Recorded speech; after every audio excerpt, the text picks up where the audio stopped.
The Honorable Ali ibn Hussain, the son of Imam Hussain and the fourth leader of the Muslims ﷺ, with the Kunyas of Abul-Hasan and Abu Muhammad, was born on the 5th of Sha'ban in the year 38 after Hijrah in Medina. Some of his famous epithets include Zain, al-Abidin, Sayyid al-Sajideen, al-Sajjad, al-Zaki, and Amin, and al-Thafanat. More details in the following report.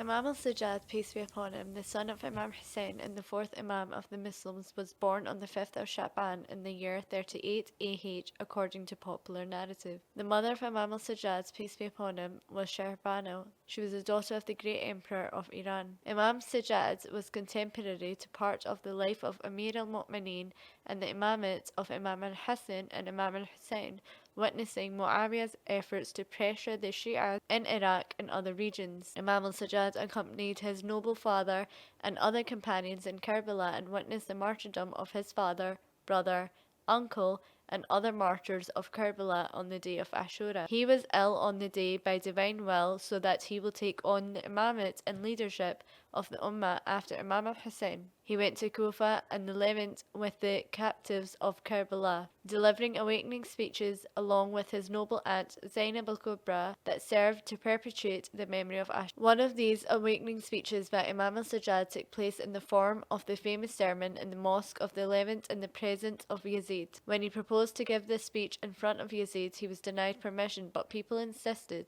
and Yazid had no choice but to allow it. The Imam went to the pulpit and recited the famous and unique sermon, shaking hearts and bringing tears to eyes. Supplication and prayers were a cultural strategy that Imam al-Sajjad used for guiding people after the tragedy of Ashura during the Umayyad period. In those times, under the Umayyads and Marwanids, that vulnerable Imam had to adopt a new approach to combat the oppressors and free that dark and oppressive environment and those ignorant people from the clutches of falsehood taught by Muawiyah, Yazid, Umayyads, and also the dominance of demonic institutions. A method that could acquaint people with truths and teachings of the religion and the pure lineage of the Prophet and create a revolution in the Islamic world without giving excuses to enemies. Zain al-Abidin Sahifa al-Sajadiyya is a collection of the best and most eloquent supplications with very profound and deep content. Each sentence teaches a new lesson to humans and truly teaches the method of supplication and communion with God